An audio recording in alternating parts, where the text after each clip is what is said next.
8 de la mañana con 38 minutos, 8 con 38 minutos. Saludamos a esta hora a Gonzalo Albán, consultor en gestión pública y políticas públicas, que nos acompaña también de manera telemática. ¿Cómo está, Gonzalo? Qué gusto saludarle, buenos días.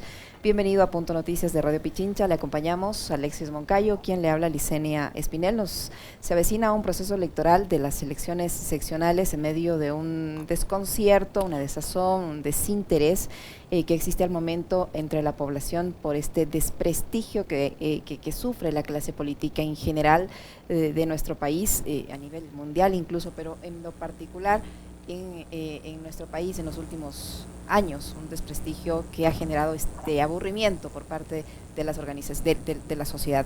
¿Cómo mira usted la situación por la que atraviesan las diferentes organizaciones políticas al momento, este desprestigio y la serie de problemas que han tenido que enfrentar? Muy buenos días, Licenia, buenos días, Alexis, asimismo a todos los radioescuchas que nos acompañan esta mañana. Muchísimas gracias por la invitación. Le decía a quien coordina y organiza esto que ya les extrañaba porque no los habías visto hace mucho. Ese es un llamado de atención a la Diana. Saludos, doctor, qué gusto tenerle con nosotros. De igual manera, un gusto saludarles. Bueno, partiendo de lo que mencionas, Licenia, efectivamente esto no es algo nuevo, ¿no? Este descontento, este desgano por la parte política, por lo político, no es nada nuevo. Es algo que se viene viendo desde siempre. Tengo 33 años, desde los 33 años, y desde cuando tuve conciencia recuerdo ese disgusto de mis padres, de mi familia, de mis tíos y demás, por la parte política, porque no siempre nos lleva a un resultado positivo. Es decir, nos acostumbra a esa, muchas veces, prensa rosa, por llamarlo así, de chismes, dimes y diretes, que no necesariamente se trasladan a un resultado en donde la política pueda lograr algo importante como el cambiar vidas. Estamos próximos a un proceso electoral y ya desde ahora empieza a verse esa interacción de precandidatos, ni siquiera candidatos, en un mal plan, es decir, no en buena lid, sino más bien no propositiva, sino más bien contraria, opositora y, por supuesto, no adecuadas, en mi opinión, que busca desprestigiar la imagen de unos y de otros en lugar de llegar a acuerdos y consensos, que es lo que la gente demanda dentro de la política. El poder hablar de esto, ¿no? De un acuerdo, de un consenso, de pensar en país de mediano o largo plazo, un plan de mediano o largo plazo, de pensar en ciudades, en parroquias y provincias, que se alinea al proceso electoral que se avecina, ¿no? Gonzalo, qué gusto, como le decía, poder conversar con usted sobre este tema. Le leía con mucha atención en estos días de estos trinos y me parece que son súper pertinentes. Y fíjese que no es tanto, ya ni siquiera entre gente que venía haciendo oposición de un modelo de gobierno, sino es gente que tiene la misma línea de pensamiento filosófica, ideológica, etcétera. Lo que está pasando hoy con Cintia Viteri y con Cristina Reyes en Guayaquil, ¿cómo lo están viviendo ustedes de cerca? Vemos que Cintia podría enfrentarse a Cristina Reyes, que fue antes incluso compañera de bancada del PSC en periodos legislativos anteriores. Susana González también podría enfrentar a un socialcristiano, que es Nicolás Lapenti, para la prefectura. ¿Cómo se está viviendo eso en Guayas particularmente y en Guayaquil, doctor? Analicemos esto como el declive de las organizaciones políticas tradicionales. Esa es mi visión sobre ello. ¿Por qué? Porque dentro de este proceso vas a tener lo que bien mencionas, una dispersión de candidatos entre una misma corriente ideológica. Y lo que va a suceder es que van a devorarse entre sí, van a depredarse entre sí. Los que fueron aliados en su momento, los que fueron parte de una organización política, el día de mañana cada uno toma su camino y finalmente se candidatiza por su propia cuenta y empiezan a depredarse. Ahora, el electorado, vamos a ver cómo responde frente a ello, porque el electorado tiene posicionados a tales perfiles con la misma corriente política. Esto podría significar que el partido disperse de manera electoral esa acaparación del voto y finalmente dé espacio a otras organizaciones que han presentado sus candidatos y que se han logrado consolidarse al interno. Es algo que se vive en Guayaquil muy fuerte, en mi opinión es algo que desprestigia al partido totalmente, a la organización política que las respalda, y que también pone en evidencia a esas carencias de liderazgos al interno de esas organizaciones. ¿Por qué? Porque si bien es cierto, has tenido un único líder, que lo llaman el máximo líder, creo que es algo totalmente equívoco, pero en todo caso tienes a alguien que concentra todo esto, ¿no? Y que no ha dado espacio a una sucesión apropiada, adecuada, y a lo mejor esto es lo que ha causado disgustos al interno de la organización, lo que representa que ese liderazgo obsoleto, en lugar de haber sido un coadyuvante o alguien que motive la participación equitativa de todos quienes integraban la organización, más bien provoque esa dispersión, esa discusión, esas discrepancias al interno y se dé un rompimiento de quienes integran estas organizaciones, ¿eh? Y trabajen por separado. Repito, en lo electoral esto va a tener una incidencia muy representativa porque dispersará el voto que pudo haberse consolidado a través de un liderazgo que haya aterrizado bien a la organización y a quienes integran la lista de candidatos. Gonzalo, y usted dice que estamos ante el ocaso de algunas organizaciones políticas tradicionales en la ciudad de Guayaquil, sobre todo, ¿a qué se debe? ¿En qué contribuyen las administraciones que han pasado por la ciudad de Guayaquil a ese ocaso de algunas organizaciones políticas? Ahora, bueno, esto puede verse al acaparamiento, ¿no? Siempre del poder, del no poder soltar la batuta, el cetro, por llamarlo así, y no permitir que sean otros quienes logren esos liderazgos, ¿no? Y esto yo lo quiero decir como algo que veo, que percibo. Tienes muchos jóvenes que están detrás de estas organizaciones aportando, trabajando fuertemente, pero que no necesariamente son considerados. Al día de hoy están pasando a ser considerados porque tienen la obligación de cumplir cuotas, que es ese 30% que obliga el Código de la Democracia a incluir de jóvenes y, por supuesto, de motivar la participación de mujeres, que es algo muy valioso e importante. Sin embargo, no hay un espacio verdadero de liderazgo, porque cumples las cuotas efectivamente, pero no está esa delegación, esa responsabilidad, ese empoderamiento para que estos jóvenes cada vez puedan tener mayor participación y logren ese importante cambio generacional. Es decir, en la política también puede haber una jubilación, puede haber una jubilación y que dé espacio a que otros participen, no necesariamente siempre acaparar y llevarnos a esos liderazgos obsoletos que incluso de ideas terminan siendo obsoletos y que no aportan verdaderamente a la consecución de objetivos que como país, como sociedad, como generación podemos tener. Ahora, Gonzalo, bueno, en el caso de Guayaquil, a propósito de esta respuesta que le daba Gonzalo a la inquietud de Licenia, creo que juega mucho a favor de la tienda política que ha gobernado los últimos 30 años la ciudad, el fantasma de los Bucaram, ¿no? Regresar a esa ciudad de antes de la primera administración social cristiana, por allá por 2002 me parece que fue, ¿no? Antes de la administración de Febres Cordero. De Febres Cordero, exactamente. Creo que el fantasma de los Bucaram ha sido de una ayuda impresionante para que el socialcristianismo logre hacer de Guayaquil, de Guayas, su principal bastión. Ahora, pero yéndonos al ámbito de lo nacional, he visto varias notas en estos días revisando investigaciones de Latinobarómetro, por ejemplo, que hablan de una erosión democrática en la región, súper fuerte. Ciudadanos a los que ya prácticamente no les importa vivir en democracia con tal de vivir bien, o sea, de tener acceso a servicios básicos, alimentación, etcétera, ¿no? No importa Correcto. Si el modelo es o no es democrático. Eso a mí me preocupa y un montón, por un lado. Pero eso también habla de lo que Gonzalo en estos días ha estado martillando en redes sociales y me parece que es importante y que no debemos también perdernos de aquello. Y es que hay un desprestigio súper fuerte de la política. Por eso es que personas quizás bien intencionadas, ¿no? con buenas ideas, además con un buen recorrido haciendo empresa privada o también en la función pública, ya haciendo una buena carrera, no se arriesgan a meterse en política porque hay un desprestigio súper fuerte. Ahora, ¿de dónde viene este desprestigio de la política? De la misma política. ¿Podemos salir de esta trampa en la que hemos caído los ecuatorianos, Gonzalo, o no? Mira, para esto se necesita liderazgo, empoderamiento, por supuesto, y también un trabajo de cada uno, ¿no? El entender que el futuro lo vamos tejiendo todos como sociedad y no ser aislado a esa realidad. Porque el hecho de que nosotros nos alejemos de esto, el hecho de que no demos importancia a la política porque lamentablemente nos ha causado disgusto previamente, es lo que nos va a llevar a mantenernos viviendo esa cruda realidad, esa triste realidad de no lograr cambiar la realidad a la que nos enfrentamos, ¿no? O sea, el hecho de hacerle cara fea a la política es el principal error en esto.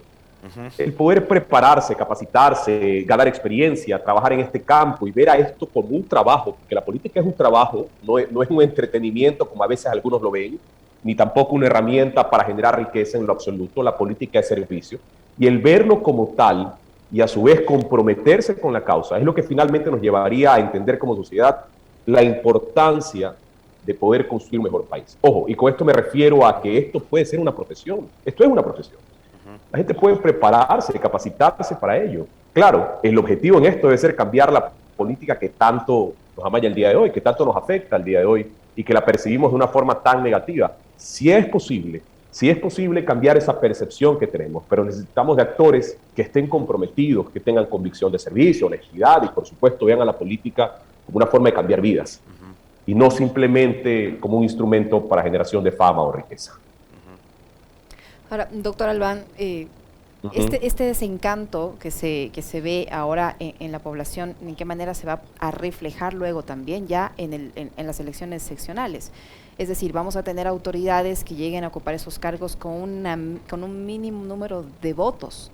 Porque el voto es obligatorio, ¿no? Claro, es voto obligatorio, pero bueno, ya uno ya en la urna decide, ¿no? Y si ese Claro. desencanto lo puede expresar, mucha gente lo va a expresar o votando en blanco o votando nulo. Claro, efectivamente, ¿no? Ahora, esto es una realidad. Yo te cuento algo, ¿no? El hecho de que tú preguntes a tus estudiantes, a las personas con que estás familiarizadas dentro de la academia, cuál es su perspectiva de la política o cuál es su perspectiva frente al próximo proceso electoral y te respondan, bueno, iré a votar porque quiero el certificado, porque necesito el certificado para poder hacer mis trámites y demás. Pero que no exista esa motivación es algo que se va a ver y no es algo nuevo, repito, ya viene desde mucho tiempo atrás, porque no hemos trabajado en fortalecer eso. Los partidos políticos no han trabajado en fortalecer ese entorno democrático, de vincular a la gente, de poder capacitar también, porque esto es un tema de preparación, y que podrían haberlo hecho previo al proceso electoral, pero no necesariamente 5 meses antes, ¿no? Podrían hacerlo durante toda su carrera, durante toda su acción, deberían tener un plan estratégico para el efecto, ¿no? Y adicionalmente también otras instituciones, como por ejemplo el Consejo de Participación Ciudadana, que podría hacer participar verdaderamente a la gente de estos procesos,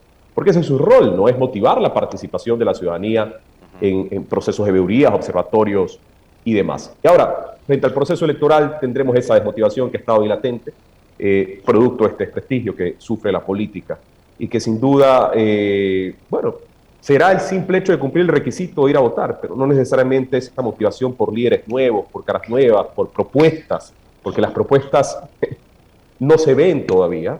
Y adicionalmente también resaltar el error que muchas veces se comete de ver a un plan de trabajo como un simple requisito y no verdaderamente como una hoja de ruta que nos lleva a entender hacia dónde van nuestras ciudades, nuestras provincias, nuestras parroquias.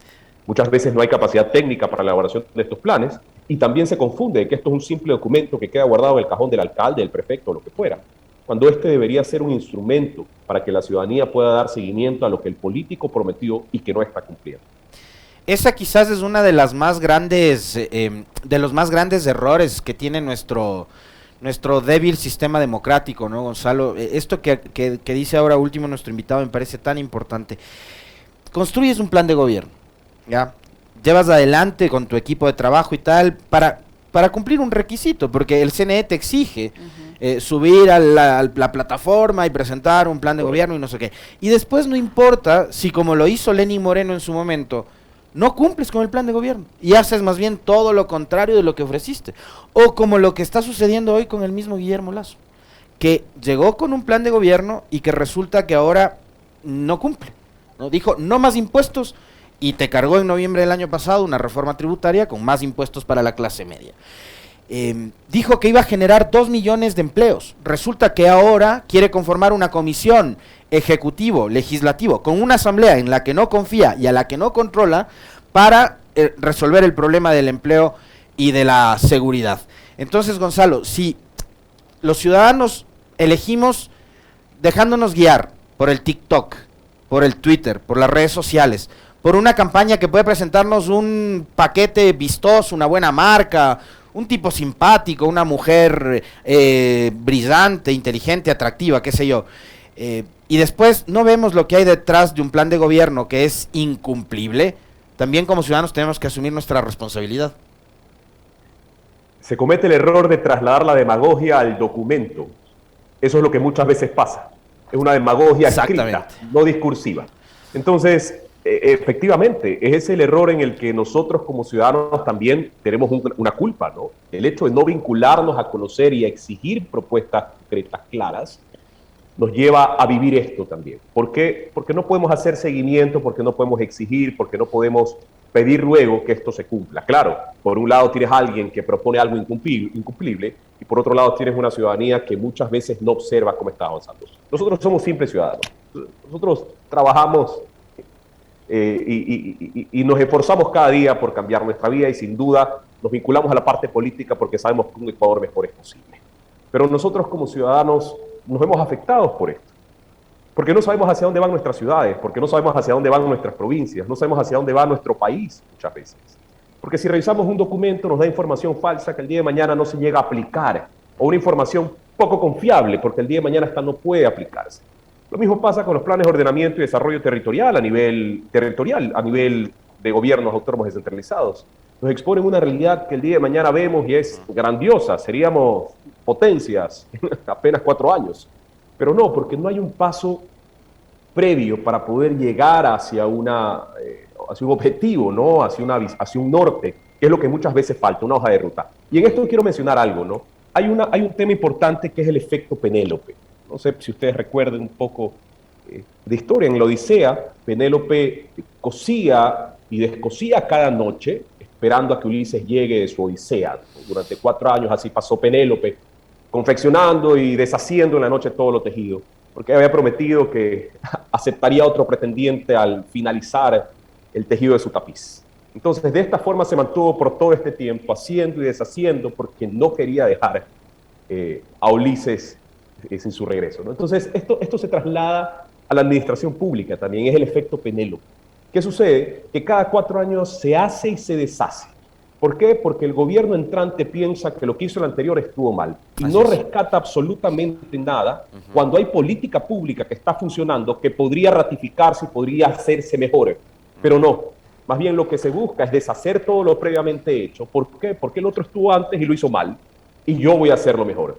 Cuando, ¿qué ocurre? El que llega con una curva de aprendizaje en 0 tiene que enfrentarse a la realidad de no saber y impulsar cualquier otra iniciativa que incluso se oponga a la anterior y en lugar de tener objetivos que vayan sumándose y teniendo una visión de Estado como política de Estado en el largo plazo, volvemos a esas políticas del gobierno de turno que se hacen, deshacen y simplemente no logran nada. Y es ese un error al que nos enfrentamos también, pero como ciudadanos, al tener mayor claridad de un plan de trabajo, al vincularnos, al capacitarnos en esto, porque es algo importante de entender que la ciudadanía tiene un rol importantísimo en esto, de participación. La participación ciudadana no está en un ente burocrático que todos los días es noticia por los escándalos que en este se den. No. La participación democrática, la participación ciudadana está en nosotros como ciudadanos, en enterarnos, capacitarnos y dar seguimiento a que lo que nos han prometido se cumpla dentro del marco de la ley y el respeto hacia los ciudadanos. Gonzalo, a todo esto que usted acaba de decir hay que sumarle el hecho de que de las consecuencias que puede generar el hecho de que una autoridad, en este caso seccional, que es lo más cerca que tenemos ahora, llegue con el nivel mínimo de apoyo, ¿no? Que pase lo que sucedió en la capital de la República, por ejemplo, que llegan con las justas a los gobiernos seccionales y terminen las administraciones convirtiéndose en una especie de botín de disputa y que no se dediquen a dar servicio a los ciudadanos que los eligieron y a los ciudadanos que tampoco los eligieron pero que son parte de la ciudad o de la provincia. ¿Cómo puede afectar el hecho de que una autoridad sea electa con un mínimo de votos? Bueno, tenemos experiencia en esos casos, ¿no? Por ello la importancia también de tener la madurez política suficiente entre organizaciones para poder generar acuerdos. ¿Y a qué me refiero con esto? A que el día de mañana podrías tener 300 candidatos, los tendrías, porque cada uno de estos se piensa capaz de ganar la alcaldía, cuando más bien entender a la política como un proceso es también llegar a acuerdos en donde no necesariamente el protagonismo sea el premio, porque lo ven prácticamente como una medalla, el poder ser el alcalde, ¿no? No, en lo absoluto. Más bien aquí lo que se necesita son acuerdos, sea quien sea el que vaya a la cabeza como candidato, pero que puedan consolidarse, consolidar fuerzas, consolidar propuestas. Si nosotros tuviésemos, y fíjense la importancia aquí de la propuesta, si nosotros habláramos de una administración por propuestas y no por el protagonismo de 1, 2, 3 personas, hablaríamos de personas que se suman a un proyecto, que se suman a un conjunto de propuestas y que sabrían que las apoyarían durante la administración, lo que motivaría también a que el día de mañana esas fuerzas no se dispersen y ocurra lo que ya ha sucedido previamente, ¿no? El hecho de tener tantos candidatos en la contienda es una vergüenza, porque termina demostrando la inmadurez política de la que sufrimos. Y lo peor de todo eso, o sea, digo, entre las tantas cosas negativas es que finalmente los partidos o movimientos políticos terminan siendo utilizados como vehículos de alquiler, ¿no? O sea, ayer ya se confirmó, por ejemplo en Quito, y esto lo he dicho un millón de veces, yo no tengo nada en lo personal contra Pedro Freile, pero creo que también lo ideológico forma parte de esto, ¿no? Suscribió la Carta de Madrid, un documento elaborado por Vox, que es una organización ultra reaccionaria de derecha en España, y ayer termina oficializando su candidatura por el Partido Socialista, Gonzalo. Fukuyama se refería al fin de las ideologías. Bueno, y en esto, mira esa contradicción tan amplia, ¿no? Por un lado, yo a Pedro le escuché en su candidatura a la presidencia, parece que tiene un discurso interesante. Ahora, yo no concuerdo con haber firmado la Carta de Madrid ni nada por el estilo, son ideas muy distintas quizás las que tenemos, yo las respeto también. Sin embargo, sí te deja ese sinsabor, esa pregunta, ¿no? Un partido socialista que tiene principios del socialismo, o se supone que debería tener principios socialistas, ¿no? Y apegarse a esto, con un candidato que no necesariamente se alinea a esos principios ideológicos. O sea, entonces, la idea es ganar por ganar. Al fin y al cabo, te da a ti una referencia de qué son los partidos políticos al día de hoy. ¿Qué son los partidos? Como bien lo mencionaste, ratificas que el hecho de que estos existan no es porque necesariamente trabajen o impulsen una ideología como tal, habrán sus excepciones, pero aquí más es un vehículo lo que se tiene para poder llegar al cargo. Fíjate cómo la importancia que tienen los partidos políticos para hacer política, porque sin estos no puedes llegar a dignidades, y adicionalmente esto, ¿no? El que los partidos no tienen ideología en lo absoluto. Simplemente es un número lo que les permite candidatizarse a alguien que sea totalmente contrario a la ideología que dentro del partido o que la organización debería promover o promueve, ¿no? Muchísimas gracias, Gonzalo, por habernos acompañado en este diálogo. Gonzalo Albán, consultor en gestión pública y políticas públicas, que ha estado con nosotros, muy amable. Muchísimas gracias. Como siempre, un gusto. Miseria, Alexis. Un fuerte abrazo. De igual manera, un fuerte abrazo a todos y a los radioescuchas. Gracias.